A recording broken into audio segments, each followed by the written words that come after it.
Fala galera, meu nome é Henrique Alves, seja muito bem-vindo ao canal sobre muitas coisas.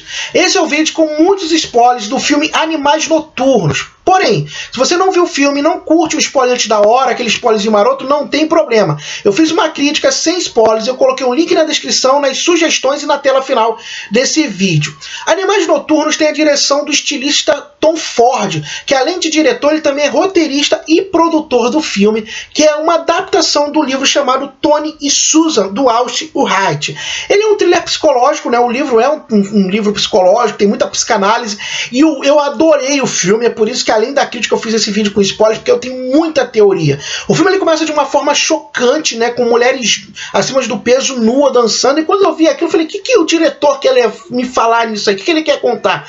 Mas depois, quando a cena acaba, tem contexto, sabe? Porque aquilo é uma exposição na galeria de arte da Susan Morrow, que é interpretada pela Amy Adams, que está brilhante, diga-se de passagem. Mais uma vez, né, a atriz não para de crescer, ela está a cada dia melhor nas suas interpretações. E tem uma conversa da Susan com um amigo dela que é muito interessante, que ele dá uma alfinetada sobre o que a gente consome hoje em dia, né? Que hoje a gente consome tudo aquilo que as pessoas dizem que é bom e nem sempre é bom. Comemos comidas que dizem que é bom e não é boa, só porque é moda. E o filme dá esse estoque, tem a ver com essa coisa psicológica, e aí, daí o filme já começou a me envolver. Falei, gostei do que vi. A Susan está passando por uma crise no casamento, o seu marido está traindo, inclusive ela está sendo traída pelo seu esposo, que é o Hutton, né, que é interpretado pelo Amy Hammer. Já vou falando logo que ele trai ela. Sabe aquele personagem que você fala, esse cara não presta? É ele.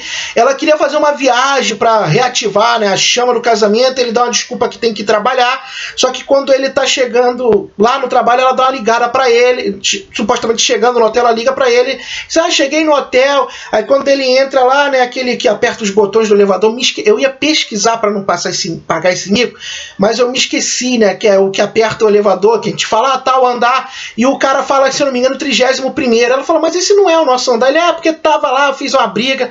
Só que o cara não foi bobo, né, o cara percebeu que ele tava contando uma mentira para a esposa, aí ele vira 31º, sem hora, e aí ela pega, vê que o marido dela estava com outra no hotel. E o que acontece? Antes desse meio dele viajar, ela recebeu um manuscrito. Aí começa o negócio. Ela recebe um manuscrito do seu ex-marido, do Edward Sheffield, que é interpretado pelo Jake Gyllenhaal, que está maravilhoso mais uma vez. Acho que chegou a hora de reconhecer esse ator, sabe? Parece que tem um preconceito com o príncipe da Pérsia, que ele foi. Ele está muito bem. O Edward manda um livro para ela, e dizendo que ele se inspirou para escrever o livro chamado Animais Noturnos. Depois a gente descobre que ele chamava ela assim de Animais Noturnos porque ela tem insônia, praticamente ela não dorme, e ele chamava ela de Animais Noturnos. Ela começa a ler o livro e a gente é transportado para a história do livro. E aí que começa todo o negócio alucinante. O livro conta a história do Tony Hastig, que também é interpretado pelo Jake Gyllenhaal. Então, o ator que é o esposo dela, né, que faz o esposo dela, também faz esse Tony, que interpreta um pai de família que sai com a sua esposa, que aí não é interpretada pela Amy Adams, mas sim pela Laura Hastig. Mas algumas pessoas até podem achar que as duas se lembram, eu sempre confundo as duas, que interpreta a esposa dele se chama Laura Hastig, que é interpretada pela Isla Fisher, que eu sempre me confundo com a Amy. A Laura Hastig, e viaja com a sua filha Índia, que é interpretada pela Ellie Bamber. Eles estão viajando à noite numa rodovia bem deserta, e algumas coisas, dois carros meio que estão aparelhando, não deixando ele passar. É quando uma gangue liderada pelo Rei Marcos, que é interpretado pelo Aaron Taylor Johnson, aborda eles, começa a persegui-los e bater no carro dele, tirar ele para fora da estrada e culpá-lo, sabe? Aquela história de eu bater em você e dizer que você me bateu e querer me dar bem em cima disso, é o que o Rei Marcos faz. E começa a infernizar ele, dando a entender a todo momento que vai fazer algo, não só ele, como a sua esposa e filho. Então a Amy, ela começa, né, a Susan Morrow começa a ler isso, eu tô, né, confundindo. A Susan começa a ler essa história e a gente começa a se envolver no negócio.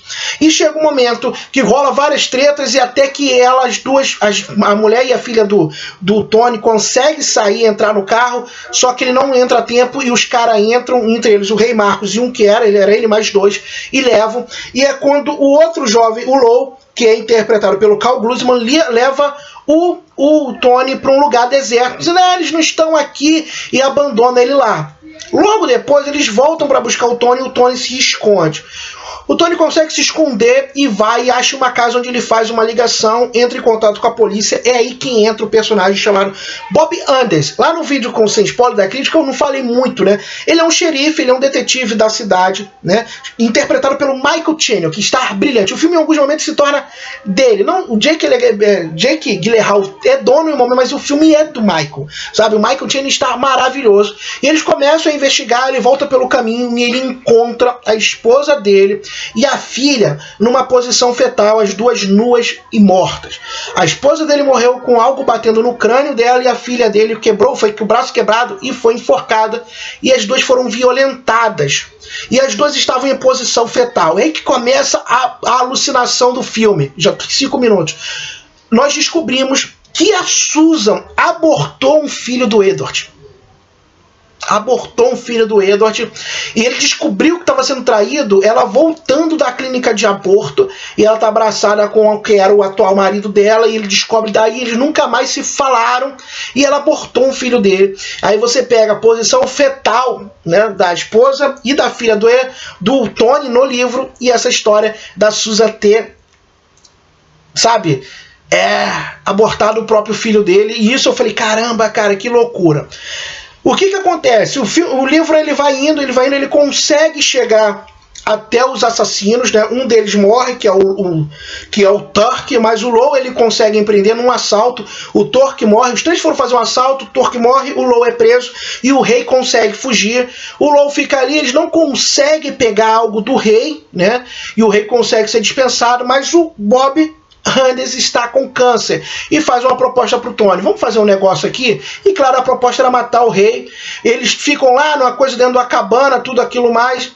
Aí quando o rei começa a falar várias coisas para ele, e ele foge. O Bob, ele tá com câncer, vai tossir, os dois conseguem fugir. O Bob ainda pega a arma que ele tinha deixado na mão do Tony, dá um tiro no Low e o rei foge. Aí o Bob fala: vai pro caminho que eu vou por esse. O Tony chega no rei e o rei fala: você não vai me matar porque você é isso, você é aquilo, você não vai me matar, você não vai me matar, você não vai me matar porque você é fraco. Quando ele fala isso, ele dá alguns tiros no rei, o rei ainda acerta com um pé de cabra na cabeça dele. Ele acorda, ele vai saindo e meio cambaleando, ele cai, quando cai ele atira e se mata. Mas aí entra outra coisa. O momento que a Susan, voltando para o passado, porque o filme se passa em 2 linhas do tempo da Terra, né, podemos dizer assim, e uma linha do tempo dentro do livro, né? Tem 2 histórias na Terra, 2 linhas do tempo da Terra e uma dentro do livro, uma ficção dentro da ficção. E a Susan, quando termina com ele, quando dá a entender a primeira vez, ela chama ele de fraco. E lá atrás a mãe dela disse que ela ia largar ele, porque ela era muito igual à mãe, e que as filhas se tornam as mães. E quando o rei chama ele de fraco, o Tony dá um tiro. Eu fiquei com várias coisas sobre a minha cabeça ali. Esse livro, na realidade, foi uma resposta à Susan, porque a Susan acabou com a vida do Tony, do Edward, né? O Edward amava ela, era um garoto pobre, e a mãe dela falou: se você casar com ele, você vai acabar com ele, porque ele é fraco, ele é muito sentimental, ele é romântico. E ela realmente destrói a vida dele, porque ela aborta o filho dele, ele descobre que está sendo traído no dia que ela abortou um filho dele, e ele joga tudo dentro desse livro. E ela sempre falava que ele não conseguia escrever, porque ele se via dentro do livro que ele escrevia, e ela criticava ele assim, e o grande livro dele é falando sobre ele mesmo. Ela ainda marca para encontrar com ele num jantar, ele não vai, claro que ele não ia, o cara ficou arrasado, o cara ficou destruído. E cara, e você viaja sobre muitas coisas, tipo dizendo até que ponto, sabe, o que quer dizer, o que foi aquilo. E um que eu viajei muito, aí eu vou indo para dentro do livro, eu fiquei com a sensação que o Edward também pode ter inventado tudo aquilo e matado a esposa e a filha, porque ele se mata de uma forma tão banal, né? Mas alguns não deixam achar, pessoas que assistiram a cabine comigo, não, mas é algo para você pensar, sabe? Porque eu acho que está muito além disso, eu acho que tem muita história dentro do livro, e por isso que eu quero ler o livro, porque acho que o livro vai me dar muito mais conteúdo, mas que eu viajei falando, cara, que caminhos, e tem vários caminhos que você vai falando, né? E principalmente disso, que ela destruiu ele, e ele a destrói psicologicamente depois, escrevendo o livro, dedicando a ela e dando o nome de Animais Noturnos. Eu amei o filme é maravilhoso, olha, um dos melhores do ano, fui surpreendido. Eu não vi trailer nenhum. Quando eu li assim, eu falei, não vou ver trailer, porque eu não quero ser surpreendido. Então, se você não viu o trailer ainda, não veja o trailer e vai ver o filme, que o filme vai te surpreender com certeza. certeza.